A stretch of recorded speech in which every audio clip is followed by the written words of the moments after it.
Hey, everybody. I am Kelly Nielsen, as she said, the grief guru. And I wrote a book called You're Not Crazy, You're Grieving, where we talk about this and many other things. But yes, there's a vital difference between support and recovery, and not everybody is aware of it, and not everybody enters into the work of recovery. So that is what I am passionate about educating people about and helping them embrace recovery. So thank you so much for having me.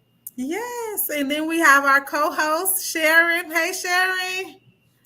Hey, Kelly, so nice to meet you. Hey, Joy. Welcome back, everyone. One of the things that I really want to say is that we're really doing it in the sense that we're starting to talk about this subject. And Kelly, I'm so excited to get to know you better and hear all of the things, the great things that you're doing in the grief community, and just really sit at your feet and learn as much as I can today. All right, so just a little bit of background information. This is an exciting week because we just opened registration for this year's retreat. So some of you might be watching and confused about the fact that we've been doing these Wednesday sessions all summer. This is about the 10th, 11th, 13th session that we've done, and this one was really meaningful. We wanted to have it right before the retreat started because we're transitioning from gone too soon, and we'll talk a little bit more about that at the end, to life after loss. So if you have not registered yet, please get your ticket for life after loss. If you came just to see Kelly, she sent out an email to you guys on how you can get your information. Please pay attention to the emails that are being sent out because we have some goodies and some rewards and things that we like to offer. But just so you know, last year, September, I invited Kelly. I did not know her, but I had listened to her ebook about You're Not Crazy, You're Grieving. And I was just so moved in how she shared her story about her losses and about how she was able to recover from sustaining the losses that she has dealt with in her life. And she said yes. She said she would love to do a presentation. She incorporated in Going Too Soon, and now it's in the on demand version. Kelly, can you tell us just a summary of what you taught? What was the why were you moved to talk about that subject, and what is the main point that you wanted people to receive? Yeah, the biggest thing in my talk last year is the difference between support and recovery. And it's so important to me because I found support. So for those of you that may not know me, I lost my mom to suicide, and then I lost my son to a drug overdose about a year after I lost my mom. And initially, when I lost my mom, I looked for help and I looked for support, and I found a support group which did support me. It was comforting to know that there were other people who understood what I was facing because most people didn't, right? So I did find comfort in that group, but I was also horrified in the fact that not a single person in that room had recovered. Most people were, I wouldn't even say living, they were surviving. They were just going through the motions and just enduring every day. Half the people in the room were not able to work. They were just really stricken and debilitated by grief. And for them, it had been several months or even years since they lost their loved one. And so I went to the group 6 weeks after I lost my mom, and I was like, oh my gosh, I guess this is what life is just going to be like for me now. I'm just going to be sad and just hope to endure the rest of my days. And I existed like that for several months until, thank God, I heard an amazing, inspiring speaker who had endured horrendous tragedy. And I saw her speaking on stage, full of life, full of joy, full of confidence, and sharing about her healing process. And I realized in that moment, oh my gosh, if she can do it, I can do it, you know? And so I decided right then and there I would recover. I didn't know where to start. I didn't know how long it would take, but I knew it was available to me, and that's all I needed, right? And so I began to really study a lot about neuroscience and what happens to our minds and bodies when we experience grief and loss. And that's really when I embraced the path of recovery. And I started to get better, and I started to learn the processes that we now use with the members of our community and the clients that we work with. But I think far too many people don't understand the difference. And it's very easy to seek support and find support and never actually make that shift into the work of recovery. And so you can stay stuck. You can stay debilitated, you can stay hurting. And so I'm really passionate about helping people understand the difference and encourage and implore them to embrace the work of recovery so that they can, in fact, recover and get back to living a life that they love. And Sharon, one of the things that was important to me, when I asked all of these speakers, this diverse speaker lineup, people from all over, not just the United States, but the world, you guys were saying a lot of the same things that let me know that it's not an individual thing that's happening to you. So Sharon, share your experience when it comes to people thinking that support is the same as recovery and not understanding that recovery is a thing that they can actually achieve if they do the work. Kelly, thank you so much for sharing that. One of the things I want to share is like I'm just taken aback, and I felt it in my heart. Your story is almost exactly like my sister Erica's. So almost verbatim, your story is almost verbatim. So in 2006, her 10-year-old son Austin drowned at the lake on Father's Day weekend. Going back to the title of your ebook, I thought that I was supposed to fix her. And so one of the things that I did was I went online and I Googled all of the support groups I could find. And I sent her to one because in my naive state of grief, I honestly didn't think I was grieving. And so I kept sending her to support groups. She called me at one point, walking out of one, crying, and she said to me, "Please don't help me anymore." She said, "There's a guy in here and he's been in here for 33 years." Right. And she said to me, she said, "He's crying like his daughter has just died." And she also the next thing out of her mouth was, "I guess I'm going to have to be like this for the rest of my life." So the way you were sharing your story is almost verbatim. So I can't believe that you two are Wait, you muted. Oh, yeah. that was me. I got excited. So so for sure. So one of the things that I did was I definitely sent her out for every support group because that's what I knew. So then the second thing that I knew were the 5 stages. I knew that there were these 5 stages and that she would possibly fall into one of the stages. I learned them in college. She learned them in college. So the second mistake I made was trying to fit her into these 5 stages. Again, thinking that I wasn't going to be the one grieving. I thought my job was to be her support. And the truth was, after she kept rejecting me, that's really what happened. I was like, this is not it. I got to find the answer. And I went out to find the answer. Now, I love that your comment on recovery and how you're talking about recovery. The thing that I find in the world is a lot of other professionals say this thing, and that's the thing that I struggle with. You'll never get over. Yep. You'll always be like this. And that's such BS. It is such BS. So going on with my sister's story, I've had my own personal losses as well, besides Austin. But Donovan, her son, died 10 years later, tragically, in a motorcycle accident. And sometimes we'll be on the stage speaking and sharing our stories. And people can't believe that she's absolutely standing upright. How can you be standing upright? This can't be a thing because the lack of recovery and the fact that we're not going to recover is so ingrained in our society and in our gut. People literally believe that and they start to live it out. My friends, I just want you to know recovery from a broken heart is possible. There are things that will linger. You will still miss them. You will still want to pick up the phone and call them. That part never goes away. And if I could just get people to understand that. Kelly, thank you so much. No, I mean, you and I are on the same mission. Like I had so many thoughts in my head. What drives me crazy is that there are thought leaders, to your point, there are thought leaders and coaches. I'm not going to use her name, but there's a woman out there who embraces that it's okay that you're not okay and to embrace this like hurting, broken thing. And I, at least on a daily basis, I get in a bit of a debate with someone like recovery, really, you know, people, they're offended by the idea of recovering. And I'm like, why would you want to defend? That'd be like defending an illness or something. Like, why would you not want to embrace health and recovery? And I love that you defined it because I always find myself defining recovery. Recovery for me, it does not mean you stop loving the person or missing the person or that you don't have an occasional sad moment or sad day. Recovery for me means that you are fully present. You're fully engaged in your life right now. You're looking forward to the future. And that grief is not running the show, is not debilitating you in any way. It's not keeping you from being able to be, engaged with your loved ones and all that kind of stuff. That's what recovery looks like. And that is what is 100% available. And that's what, it's not talked about. It's mind boggling to me that, and I hate the thing too, like, oh, the grief stays and you just learn to get bigger around it. No.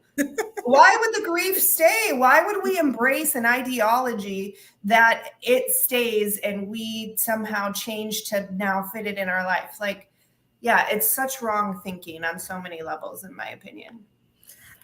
So somebody who's not a grief specialist, I want to relate to somebody who might be watching this. And just so you know, you guys can comment, ask questions, share. If you can relate, please, we love to see you in the comment section, engage with us. But I wanted to say, so when I listened to your story, Kelly, on your ebook, and listen, the way that you went into such great detail about how you walked through these experiences, both your mother and your son.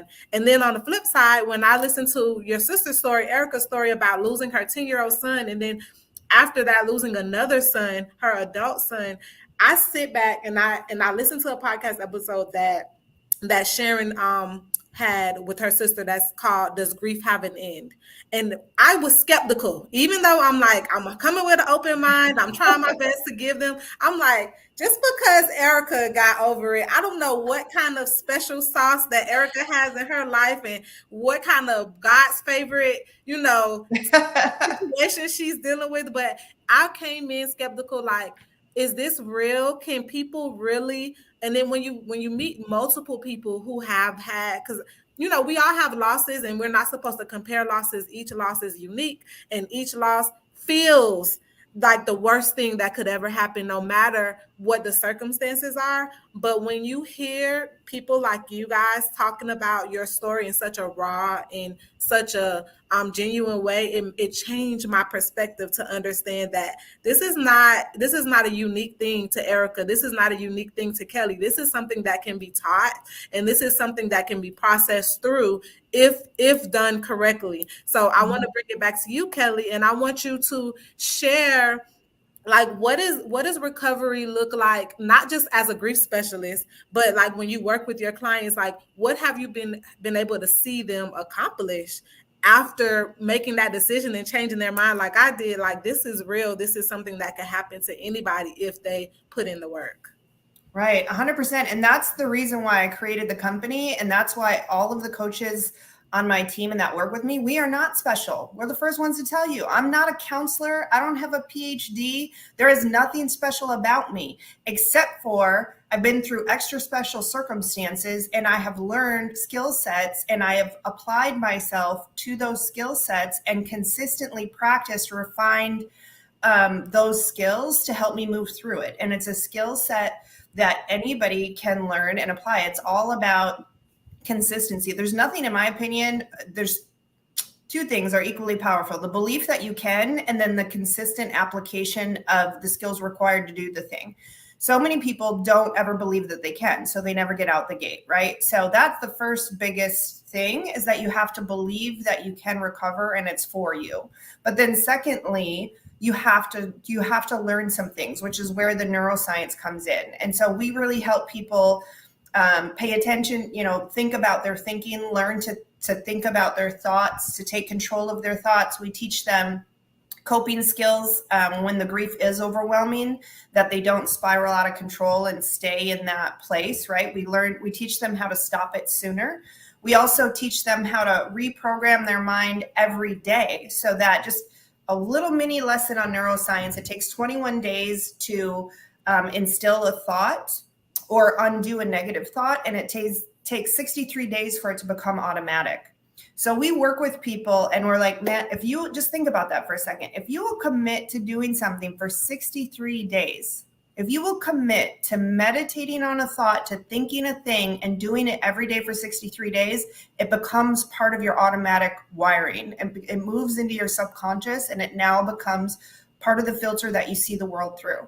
So if we do nothing else, if we can help people embrace the idea, I am recovering from this, I will recover, or I am recovering, if we can get them to meditate on recovery being possible, And if we can move that from their short-term thinking to their long-term or subconscious thinking and let it like sink into their bones and become truth for them, then it opens the doorway and the pathways and the neurological pathways to actually cause that thing to happen. It sounds all mystical and scientific, but it's very powerful and it's very effective. And I can tell you, we have not had one person not see amazing results. So we do an assessment with folks when they come in, and we have them grade themselves on the scale of grief recovery, 0 to 10, right? 0 being like, you're not getting out of bed. It's all you think of. You're consumed. It's debilitating. 10 being completely recovered. And the majority of folks that usually come to us, they're around a 2 or a 3 when they come to us. And not a single one leaves us without being between an 8 and a 10. I mean, that's amazing that we deal with and we resolve for them the debilitating side effects and symptoms they're experiencing. We help them recalibrate and reframe and reshape what the loss means for them. And we give them a roadmap and something to look forward to in their future. And those are the things that people need to do. They need to process the loss. They need to learn how to, in the present moment, deal with the thoughts and emotions and physicality of grief. And then they need to have a preferred future. They need to have something to look forward to. They need to have something to remind them that their loved one's gone, but they still have the rest of their days ahead of them. And so that's a very kind of overarching we have a 5-step process that's very methodical too. This is the other thing that I found when I was looking for grief recovery and support, is it's all mystical and it's out there, and it's, a lot of people will describe grief and they, I'm a very concrete, give me the steps, tell me the things I need to do to get through this in the shortest amount of time possible. And definitely tell me the things not to do so that I don't prolong this process. That's the other thing too. I think people a lot of times are unknowingly doing things that keep them stuck. So I'm going to use one example real quick that you mentioned, especially when you lose a child. Losing a child is so unnatural, and it's every parent's worst nightmare. So when you do lose a child, everyone around you, you're now their worst nightmare. And people used to say to me all the time, oh my gosh, I don't know how you got out of bed this morning. Mm-hmm. And they think they're being nice. They think they're being supportive because they're trying to complement your strength. But do you understand that if I were to listen to those people, if I were to surround myself and allow the people that tell me that I shouldn't be getting out of bed every day, if I let that set my reality, it's not going to be long before I stop getting out of bed.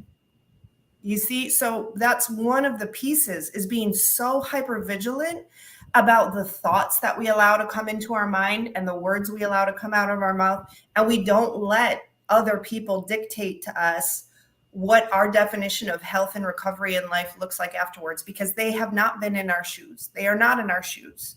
And so if I were to take for them, their thoughts about what my life should look like, that's futile, that's pointless. And so I help teach people as we get them cleaned up. It's very simple. Things either are helping your healing or it's hindering your healing. It's very black and white.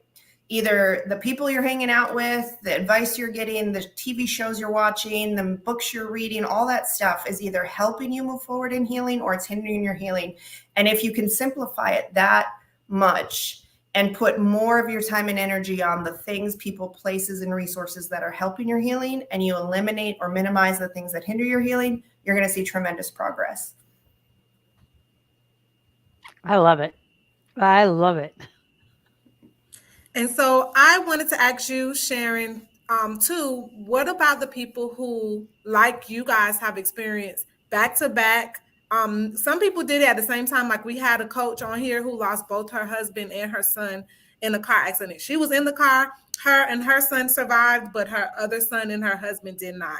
But then you guys have stories where it's some space in between, but two very important people in your life are no longer here. So because I think that Erica's story about having done the grief work, and then when it was time for her to do it again for her second son, it's like, I'm not doing this. I did it already. So talk about that part of it, where it's like you might have saw the light at the end of the tunnel, and you're healed and you're whole, and then something tragic happens again, and it's like, what is going on? One of the things that I absolutely believe and I talk about a lot is that we're not going to get out of here without experiencing multiple losses. Unfortunately, for Kelly and for Erica, they were two very, very close people to them. And so, yes, 100%. Part of it was her thinking. And her thinking the second time was, I already gave one. How dare you come back for a second? And that thinking caused the anger. And that anger started to stir in her. And I'm explaining Erica's story with her own words, and I have permission to share it because you can see it all over our podcast and everywhere. And that anger started to stir. And then she became embarrassed inside of that anger, thinking, I shouldn't share this anger. I shouldn't talk about this. I'm going to be embarrassed. How can I be angry this time?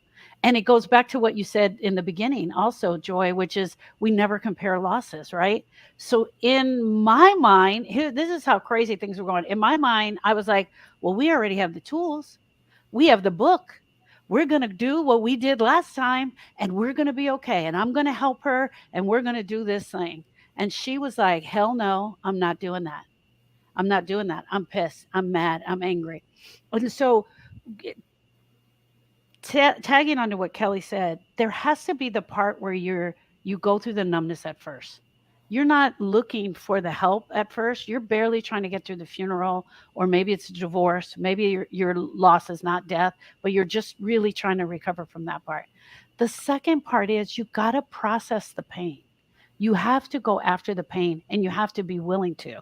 And in order to do that, you also have to be willing to understand what the grief is and how it is affecting you. Just like what she's saying. I agree with everything she's saying 100%. One of the things I also want to add is that we can get into the danger zone when we're not willing to buy into the quote unquote recovery. We cause undue suffering in our life with grief because we refuse to move forward. One of the things I had, one of the ladies shared in live last night, and this was like totally me. I felt like if I got rid of this grief and the pain, then I was going to be letting him go. Mm. I was going to be letting Austin go. I distinctly remember it. I did not want to do the work. I was like, well, if I do this work, then I'm not going to sense him anymore. I felt like, listen to this. I felt that the gift that Austin had left me was this pain in my heart. Mm-hmm. Think about that. I felt like he left me this as a gift and I should care for it and carry it and take care of it. And the truth was this: when I did the work, I was filled with the spirit of him. I was filled with so much more of him. I was able to look at pictures of him without crying. I could talk about Austin. I could share stories about him. We sit around the table and we talk about him all the time. What a funny little cat that kid was. And so it changed for me, but we cause undue suffering, pain, and we get into this danger zone. And there, I believe, Kelly, and I want to ask you this too, and in your next question, I know she's going to ask, I feel also there's a time limit to that. If we let it go on too far, it's harder to come back from because it becomes so familiar.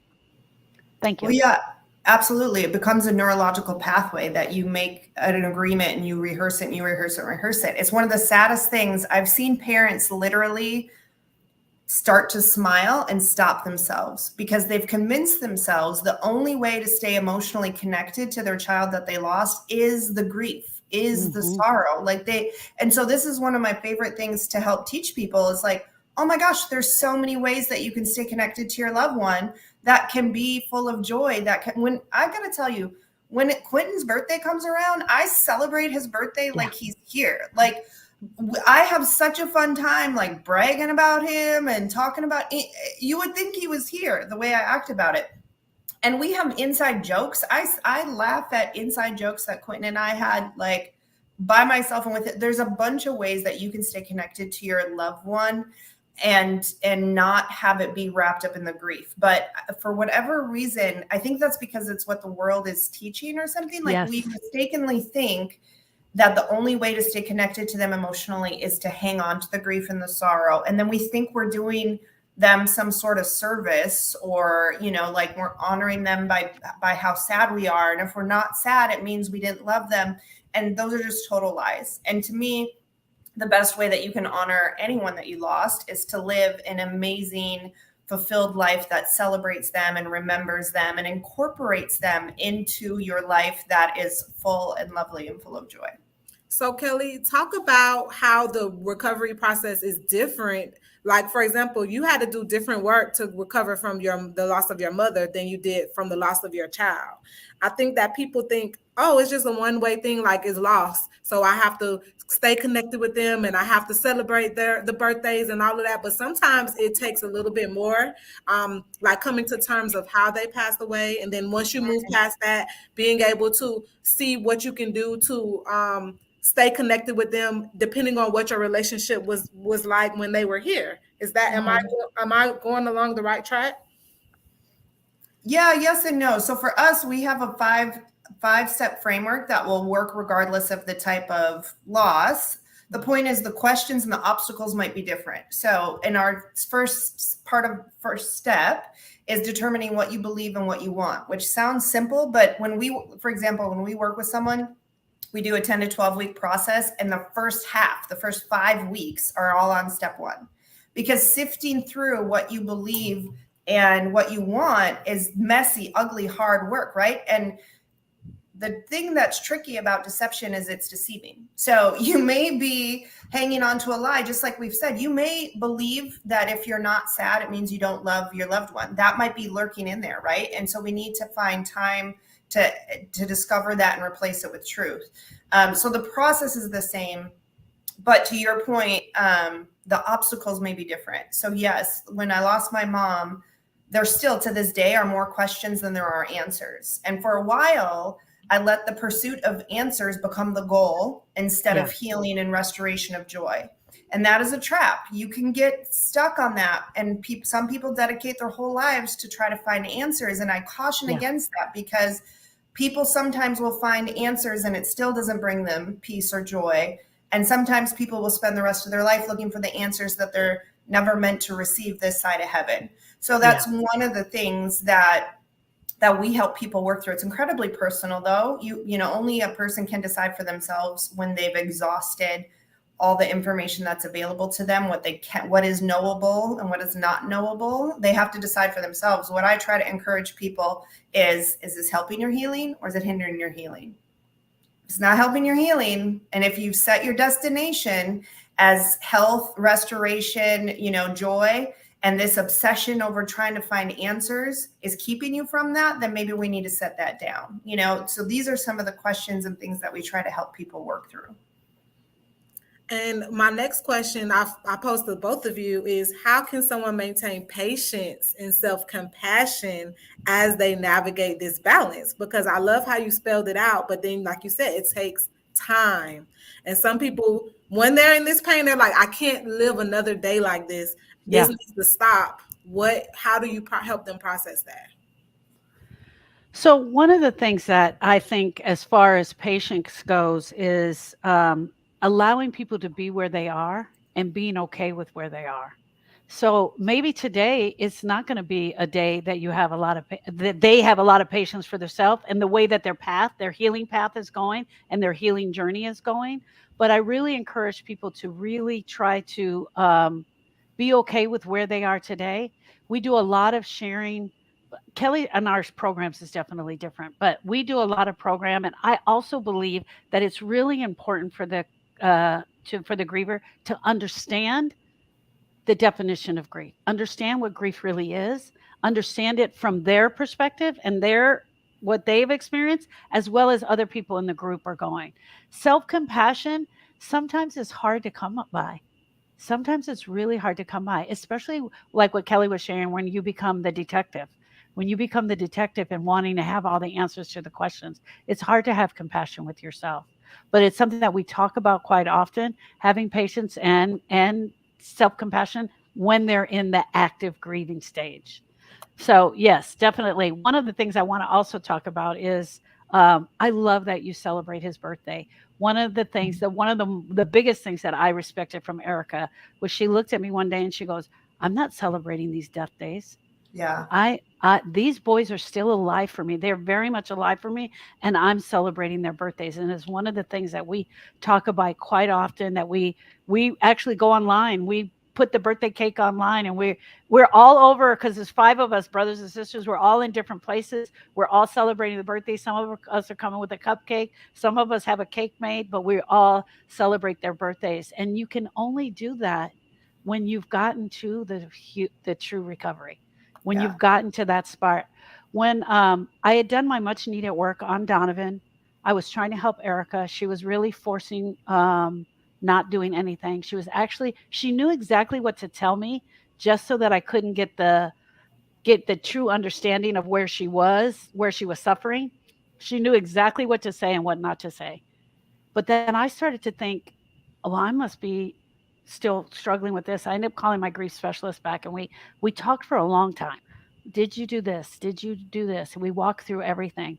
And he said something to me at the end that I found so impactful. And he said, Sharon, that's not active grief. You just really miss him. And I think that's the part where people get confused. They take the pain and they put it on the part where they're still really missing them, and they are still calling that grief. They still call that part grief. I lost my best friend of 15 years, and when things happen, I still want to talk to her on the phone. She was my girl. She was a person I went to.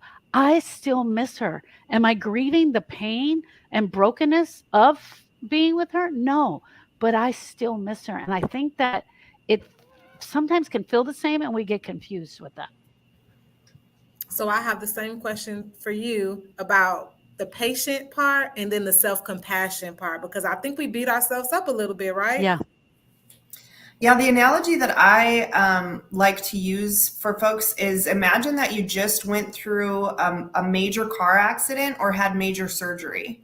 You would not expect yourself, you wouldn't go back to life as normal, right? There would need to be a healing season. You would dial things back. You'd be moving more slowly. You know, there'd be all sorts of implications to that. And to me, it's very much the same. And I try to give people the same expectation for themselves, that it's going to be slow moving at first, and you need to rearrange your life to be conducive for healing. But I'm just always a proponent of progress and celebrating progress. Like, we make a big deal, as part of the reason why we do the assessments is so that we can see people's progress and celebrate their progress, and they can see and celebrate their progress. It actually does tremendous things for you neurologically when you can measure and track and see on paper that you're making progress. It tells your mind that you can and will and are recovering, and it releases all sorts of great things biologically for your recovery. So, and we do a lot of work with folks on boundaries and how to set themselves up for healing. And I always encourage 3-month check-ins, right? So if you're hanging out with me and we're doing this grief recovery stuff, 3 months from now, it should look different than it did 3 months ago, right? And then we're going to check in again 3 months from now. And so that helps too if people need to make hard decisions. For example, let's say having a picture of your loved one on the wall causes you to cry every single day. And we together make the decision that you don't want to be crying every single day right now because you're just trying to get your stuff together. So you're going to take the picture down for a little bit.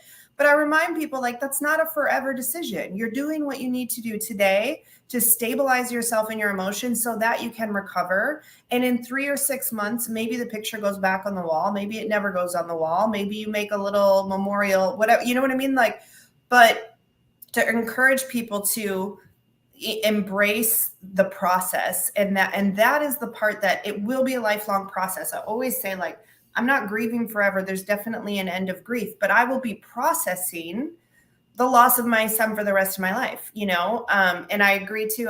Around year 3, I said, the date of his passing is not a day I'm paying attention to. There's plenty of days to celebrate.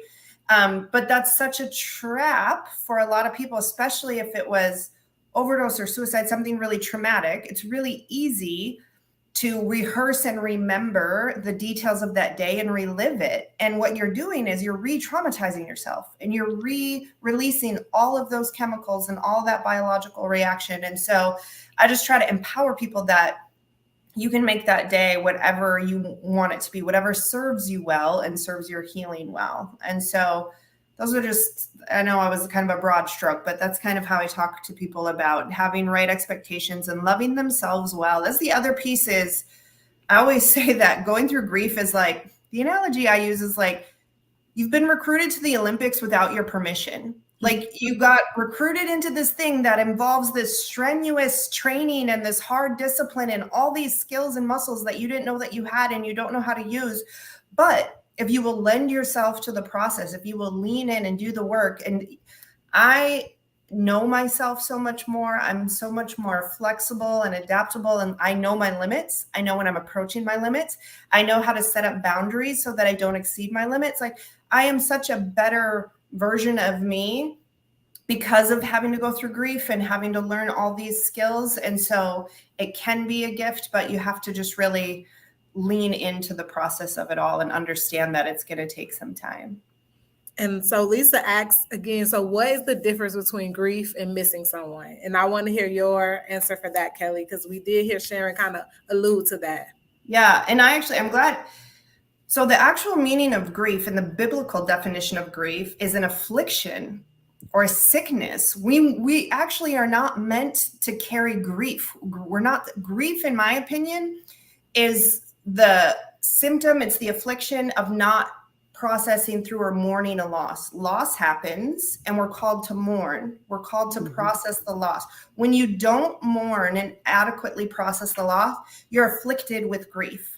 So grief, in my opinion, is the affliction of not having properly processed the loss. So you may just miss someone and you can think about the fact that you miss their presence in their life, and that's just missing them. If it comes to the point where it's physically showing up for you, that you're consumed with those thoughts, you can't concentrate on other things, you can't be present in the moment that you're in or with the person that you're with, if it becomes debilitating, then that's for me when it would flip into grief and unhealthy things, then you want to shift it back. But I mean, and the other thing too is missing someone isn't always sad. Like I miss Quentin, like I said, I miss Quentin and I'll laugh at a joke, and I miss the fact that he's not here laughing with me, but I can miss his presence, and it doesn't always have to be sad either, if that makes sense. Absolutely. It makes sense to me. I wanted to, we're a little bit more than halfway through. And if anybody else has any questions, please let us know. But I want to go back to the support part, because I want people to understand the support part is still very important. It is something that even after the recovery, you still need some support components. But you need to make sure you know what is supportive. Like you said, what is helping you heal, what is hindering you. So I wanted to ask a question in what would you say as far as what kind of support is needed? But then I want to also ask, for someone who is trying to support someone else. I know Sharon talked about she didn't realize she had to grieve on her own for her nephew, because all she thought about is her sister lost her child. So I'm just going to help my sister and not understand how that affects me. What that happened to me, I was in college and my god brother's dad passed away. Of course, everybody understood he lost his dad. Well, he was leaning to me to help him with something college related. And his dad was the reason I went to the University of Miami in the first place. So he's calling me, asking me with college stuff. And I was like, I can't do this. I'm grieving your dad too. And he was almost offended, because in his mind, it's like, how could you not support me? And how could you not understand how I feel? It was my dad. And I didn't really know at the time how to articulate to him. I knew to set the boundary. I was like, I can't, I'm grieving him. This is actually not helpful for me. And I probably like pushed him towards another direction besides leaning on me. But I want you guys to talk about what that looks like when you're trying to support someone. You might not even realize how that loss is also affecting you, or if it's not, what's the best way to support them? Because like you said, Kelly, some people think they're being supportive by telling you things, that they're complimenting your strength, or they're telling you to go to these different meetings, but they're really not being the support that they would like to be. Yeah. Oh my gosh, so many things. Number one, I just want to say that's something that when we experience loss and then the people around us are grieving themselves, I call it the loss after the loss, right? If you go through the hardest thing in your life and then you lean on your support, and then turns out they're grieving too. So they're not, able, oftentimes, most times, to be a support to you because they have their own grief or they're just ill-equipped. It's just too much for them, right? So empowering and teaching people that are grieving where and how to find support that's actually helpful for them that maybe was not where they thought it would be in the first place. But there's a distinction and a difference between support and supportive, right? So my definition of support, and the analogy I use, and I think I used it last year when we spoke, is like if you break your ankle, they're going to put a cast on and you're going to have crutches. You need support. Support for me is when someone is doing the work for you because you're incapable of doing it yourself. So when the loss first happens and we do things like meal trains and we help clean the house and we support in a tremendous way, that's necessary and it's good. Now, if 3 years later, someone's still bringing you meals because because someone passed away, that support has extended it's gone beyond its use, right? But we should always be supportive, right? And so support itself, where you're actually carrying the weight for someone, but then transitioning to a place of being supportive in their recovery journey. And for me, the biggest distinction is empathy versus sympathy. If you can embrace empathy and do your best to put not how you would handle the situation, but really try to understand the person who's grieving, what it's like for them and what they're facing, and do all that you can to support and encourage and empower their grief recovery journey. Not as you would do it, not how you feel about it, but really putting yourself in their shoes. And so, Sharon realized, well, her sister told her these resources you're sending me are not helpful. That's crappy. Yeah. So that, and I'm starting to teach more classes about this, how to come alongside people who are grieving and offer support that's helpful and not hindering them or not giving them some sort of victim identity or mentality or whatever. It's a whole bit of an art and a science in and of itself. But I think I answered all your questions. So I think if you're coming alongside somebody, like you did, be aware of your own biases and boundaries. And if you recognize that you're not in a position to be a genuine help to them, just tell them that. That's the best gift you can give, and maybe point them in the direction of other help. But then if you do try to be supportive in their life, come from a place of empathy much more than sympathy, not how you feel about the situation, but try as best you can to empower and help them with how they might be dealing with it. Does it make sense? I want to go to Lisa's question just real quick because I do have an analogy that I want to share. And Elisa, what is the difference between grieving and missing someone? So I'm going to share it from my perspective. When Austin died, I felt like someone took a knife and just stabbed me right in my heart. And here I had this knife that was just sticking out. And every time I moved just a little bit or too quickly, the knife would move and it would hurt so bad. And here's the thing that was happening all around me. Everybody was talking about everything else, but nobody was talking about this freaking knife that was sticking out of my chest. And then I didn't feel comfortable talking about him because it would make other people uncomfortable. So I was holding back. The other thing is I didn't realize I was grieving. I honestly, in this naive state, I honestly thought only Erica was going to grieve. And I hate to say it, but I have to keep saying that. It's almost like I didn't identify with it. When I did my much needed work, when I did the work with Austin, the knife was removed from my heart. That's what we're going after. We're going after this knife. The knife is removed.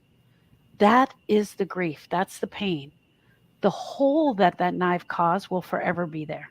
That hole's there. And that's where I was talking about. I miss her. I really want her to be here. I don't get broken down and fall on the bathroom floor and cry uncontrollably. I don't do the ugly cry. Snot is not running out of my nose.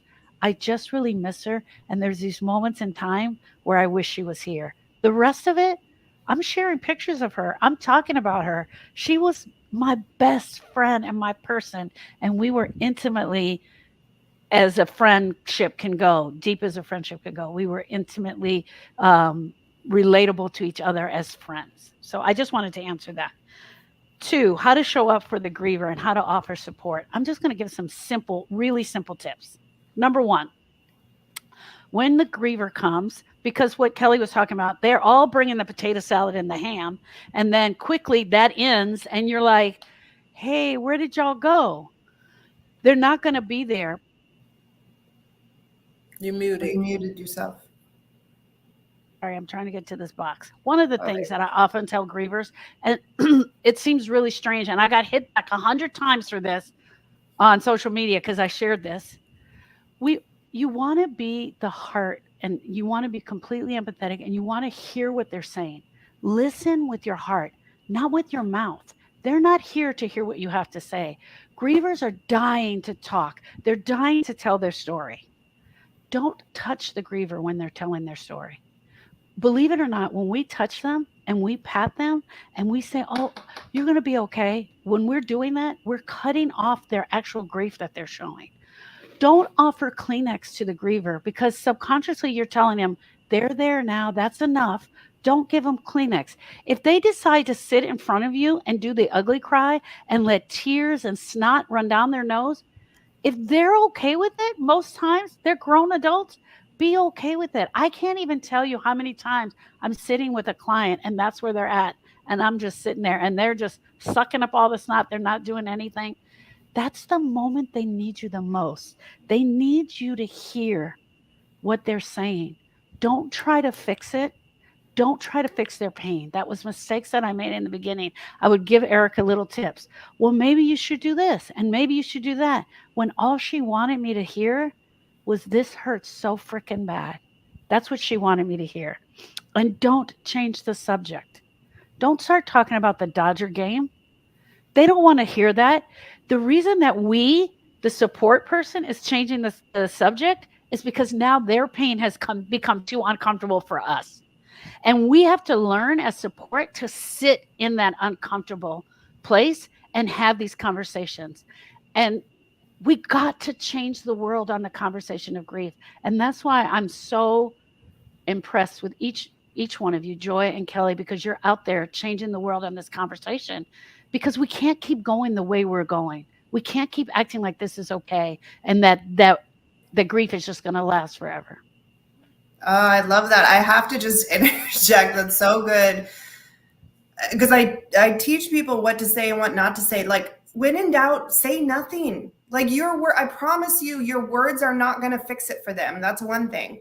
Number two, I've had people say to me, like, oh, I didn't want to reach out on this anniversary or that anniversary because I didn't want to remind them. Can I tell you that the person did not forget? So here's another tip. If you're walking alongside someone who experiences loss, put a reminder in your phone for 3 months, 6 months, 9 months after the loss, because everyone's around for 3 weeks. In my experience, it's 3 weeks, and then they disappear. And then month 1 and month 2 and those dates are hard, especially that first year. It's just like having a baby. This is an analogy that might help you. When you have a baby, you count that baby's life in first hours and days and weeks, and then eventually years, right? But you know, the moms that like, it's been 18 months and whatever else we count. It's the same way with grief. Like, you are counting the hours and days and weeks and months and then years, right? And so show up after the fact, you know, and when in doubt, say nothing. Some of the best, I remember so much the first day I went back to work after Quentin died, and it's so awkward. I'm dreading it. I'm sure they were dreading it. And that's another thing I help teach people: be advocates for themselves and train their workplace how to care for them well during this season. It's actually a tremendous opportunity if you do it well, but most people in places don't do it well. So all these people came up and said and did cliche things or whatever. But the thing that, and it chokes me up every time I think about it, this one coworker came, and we weren't super close coworkers. He just came up and he gave me the biggest hug. And he just hugged me for like 30 seconds in total silence. And I felt so seen and so loved and so whatever in that moment. And he said nothing. And so don't feel the need to say something. Don't feel the need again. Like, you're not going to fix it. There's no magical thing in the world that you're going to say that's going to make it better. So don't feel the need to say anything. And please, if I implore you, please, whatever you do, Don't interject your own loss and try to think that even I've been through loss, and I meet people and clients and I say, I can't imagine what you're going through. I have no idea what you're going through. I'm so sorry that you're having to walk through this. That's true. That's true. And that tells them that you're not trying to pretend like you know what they're going through and that you're deeply hurting for what they're having to go through, but that they alone are the ones going through it. I've had people say the most horrendous things. And I know all people who walked through grief, and we say it out of ignorance. We say it because we haven't experienced loss, or because we're uncomfortable, and because we're trying to show the person that we can relate to them, even though we can't. And we say things that put our foot in her mouth. Like, I just have to share this one example. Again, my place of work, it was the 1 month anniversary after my son had passed away. And I sat down to lunch, and this coworker came up and she said, how's your day? And I said, you know what? It's actually a tough day. Today is 1 month since Quentin died. And she literally said, well, other than that, how's your day? That's what she said. I said, you know what? It's fine. How's your day? And then she proceeded to tell me all about her son and how he just got a promotion at work and this and that and this and that. And so I just knew, never again will I bring my son up to this woman. She's not a safe place. She's not she just doesn't have it in her for this. And that's part of what I help people recognize too. Who are the safe people to talk with about this stuff, and who are the not safe people to talk with about this stuff? And by all means, do not expose yourself to the people. Oh, my other favorite one, I was getting my hair cut. And you know how it is when you first experience loss, like you said, the knife is in your chest and no one's talking about the knife. So you just spew it everywhere you go. Like, good morning, my son died. Good morning. Like, it just comes out because there's nothing else. And I remember giving myself a pep talk going in to get my haircut. I said, now, Kelly, do not tell this woman that your son just died. Like, I hadn't met her before. It was first time haircut. I'm like, can I just get through a haircut without spilling my grief everywhere? But then she asked the question, how many kids do you have? And how do you answer that question without, and that's an interesting thing for me. So I end up telling her that my son died and the circumstances. And she literally said, because I have a daughter as well. I have a daughter, Piper, who's 18. And she said, well, at least you have a daughter. I have only one child. So if my child died, I would truly be devastated. As if it's like an extra pair of shoes or a spare tires. I mean, she talked about my son, the fact that I had a daughter. Oh yeah, I got one more. What's the big deal with losing one? I have another one. So, and I say all that to say, like, I know in her own way, like, again, she was imagining if that happened to her. She wasn't regarding what had happened to me. Mentally in her head, she was thinking, what would I do if I lost my child? And then she spewed and projected her opinion about that onto me, right? And so that's why I try to point people, don't envision if it happened to you. Don't try to sympathize or act like you know what's going on. Do the best you can to hear what they're saying and try in your mind, envision and imagine how it is for them, not how it would be for you. And then try to encourage and empower solutions from that place.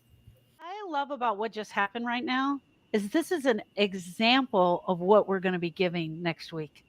This is an example. Like, we went into some deep subjects. We actually laughed. We shared our stories. We related to one another. We didn't try to fix anyone. We didn't try to change what we shared. This is an example of what's going to be happening in life after loss.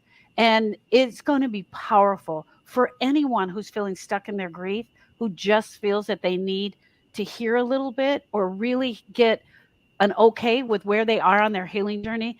That's going to be this is the program for you. But I want to say this to you, Kelly. Thank you so much for your openness, for being here today, for sharing with Joy and I. And thank you for all that you're doing in the community of grief. My heart really goes out to you. And I just want to say a big, big thank you. Well, thank you. Sharon is my mom's name, so I feel super connected to you already. Yeah, so it's a little bit, she was with us today in this, but I'm just a cheerleader of anybody in the space that is actually promoting recovery. So thank you, Joy. Thank you, Sharon, for doing this work. And thank you to everyone who is who's showing up and seeking out the tools and resources for their own life. I mean, I just applaud the bravery and courage and consistency for anybody who just doesn't accept status quo, and they look for themselves and keep looking until they find the thing that actually helps them. And so I just applaud everyone who's participating and going to participate in the event. And I'm your biggest cheerleader, right? We need more and more examples of those of us that are healed so that more and more can see that it's possible and follow in our footsteps.